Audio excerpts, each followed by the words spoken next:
May Todd be with you. Waiting for the lag. And also with you. Good, good. You know what we have to talk about. Amen. Yes, there we go. Go team. We did it. Go team. You know we have to talk about this. We have to. So, this article, of course, is in the same vein of others we've looked at. And we have to talk about it. Because what we do on this channel is we complain about live service games destroying the industry. And, of course, we talk about Bethesda. It's basically all we do. It's basically my career at this point, and I enjoy it. I enjoy it as I'm a fan of BGS games. I love BGS games. I just wish that the recent ones were better. That's really at the core of all of this. But, we should be seeing something new, something different, something fresh this year at least. And that is a new expansion for Starfield. Last year we had Shattered Space. Shattered Space came out, and I think it largely did not maybe scratch the itch would be the right term. I remember when I tweeted out my initial feelings of it. I downloaded the DLC. I played it. I finished it accidentally after like 5 hours, and I tweeted out, I just accidentally finished Shattered Space. It's like super, super short. Unless I found like an accidental secret ending, it's like hilariously short. And I had people come into the comment section of my videos on YouTube. I had people replying to that tweet, blowing it up, trying to be like, they shared it on the Starfield subreddit, being like, Luke rushed through the DLC and so he didn't give it a fair chance. He says it's too short. It's hilariously stupid. Well, what happened once people finished it? I mean, you can't really argue with the results, Like, the consensus was, it's really freaking short. It does nothing new or fresh. It has these little like 0G bubbles, and that's really the only unique gameplay thing they offer. They dropped the rover earlier, like a few weeks earlier than the DLC. But even if that were included as like part of the DLC, I still think it would have felt super hollow because the DLC doesn't utilize the rover at all. It doesn't have like races or anything, which you would think would be like a no-brainer to add that. They don't have any cool implementations. Yeah, I think some of these reviews describe it perfectly. Which way is Starfield heading? So far, it's stayed put. And for the hardcore fans, maybe that's good. But for others, it's not so much. Intriguing lore, a new handcrafted planet to explore, can't quite override recurrent bugs and tired gameplay. PC games, more Starfield is a good thing, but Shattered Space doesn't do enough to justify the long wait. And this, I think, really at the core was what frustrated so many people. This DLC took them a year to put together, okay? A year. They had done other paid mods in that time. I played some and made videos on them. And, they had a paid quest line. It was $7 and it lasted about 25 minutes.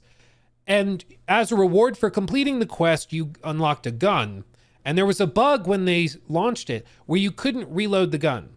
So you got 4 rounds with your new sniper rifle, and then you couldn't reload it. You're just stuck. You're done. That's it. It's over. Foolishness.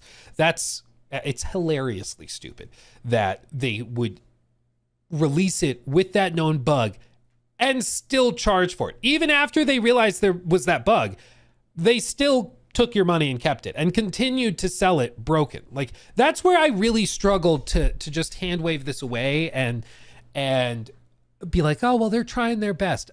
Not really, dude.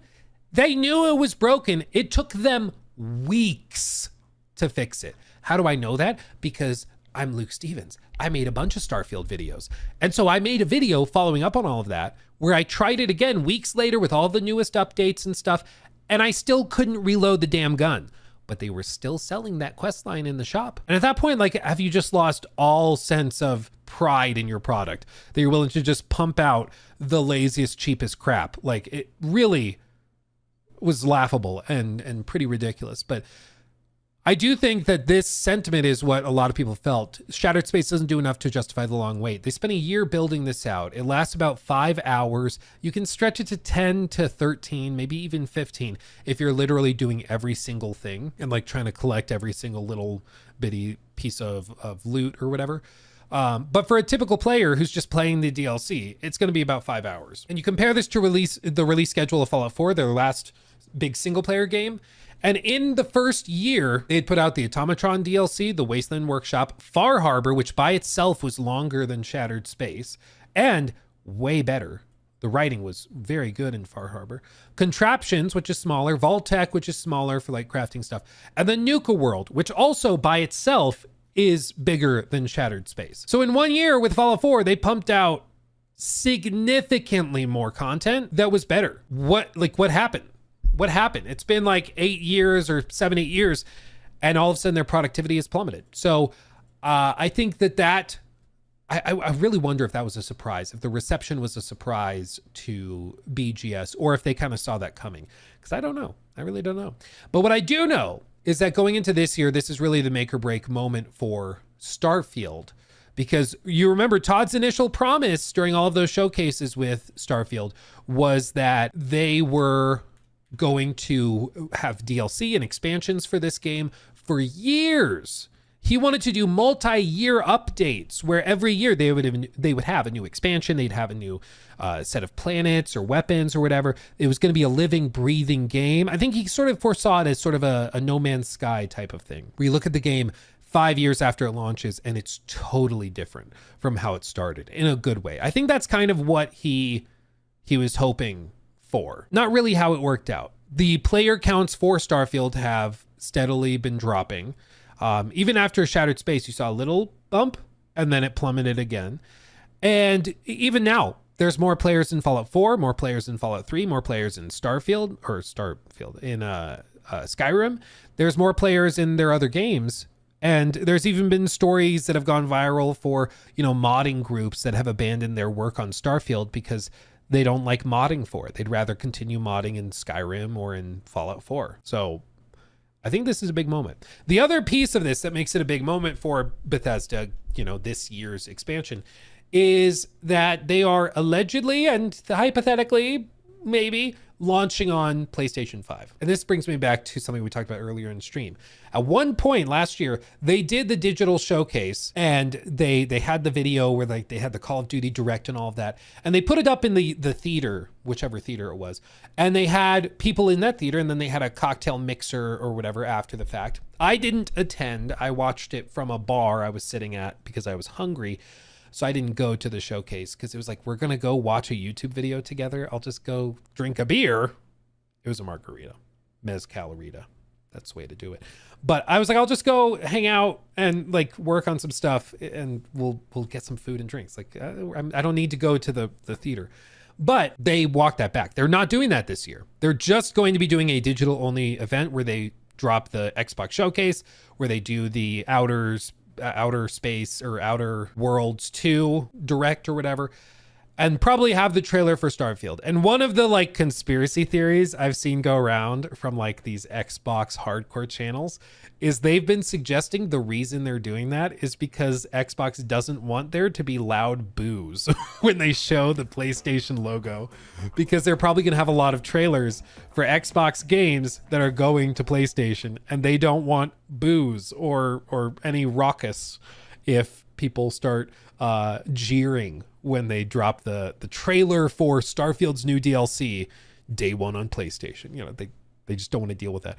I don't think that's probably true. I think most likely they're not doing it just because it's really expensive and it's watching a YouTube video together. You don't need to do that. I don't think there's any broad conspiracy, but I do think it reflects an anticipation, which is that most people are expecting games like Starfield to end up on PlayStation and for Xbox to really start pushing. Phil Spencer has also been very clear in interviews the last year or so. He's like, we need to do a better job of communicating what's going where and when. We don't want people to buy it on Xbox wondering if it's coming to PlayStation in 6 months. They should know. The consumer has a right to know. And I agree with him there. So I'm excited to see that they're taking that approach. But this also means that if they do not have a smashing success with Starfield's launch on PlayStation 5 and with the expansion coming out to drive player counts back up and revitalize interest in this game, I don't think we get another expansion next year, which again was the original plan. And so there's a lot of eyes on this, a lot of stress. There's this article written by Grant Taylor Hill over on Insider Gaming. He argues this very point. He says, Bethesda needs to show new Starfield DLC at Xbox Game Showcase. And basically runs through Shattered Space releasing in September, which was it was quite the reveal. I think after all of this, after all of this, there's been a lot of expectation and demand on them. And I don't think it's just from players. I think also like Xbox executives are probably like, how are you going to justify I don't know how much money they're spending on them, like 30, 40, 50 million dollars, and you're getting like 4,000 players. That doesn't work. Those numbers don't work. They got to figure it out. So this is all going to be really interesting. Very interesting indeed. I think they do show an expansion trailer, but I mean, I would bet pretty decent money that it's going to be similar to Shattered Space. It's probably this time, instead of like dark and spoopy, it's probably light and silly, and you like fight space gummy worms, but it's like 5 hours long and is just like, I think it's going to be pretty minimal. I think. Personally, I would love to be wrong, but I feel like after a decade of disappointment, I just shouldn't expect that. You know, I want space zombies. Well, the reason I think it's going to just be the opposite tonally is because they kind of did that with Far Harbor, which is like really gritty and dark and like psychological and trippy. And then they did Nuka World, which was just kind of like, you want to live as a raider, you want to just be crazy and insane. Like, we could do that. There's that magician dude that you fight who just straight up has magic. And it's just like crazy. Yeah, I think it's going to be very different tonally. I would expect that. Far Harbor was the best one though. Yeah, I agree. My question though is, all of Bethesda's problems hinge on one simple question, which is whether do they think there's a problem? And I don't think they do.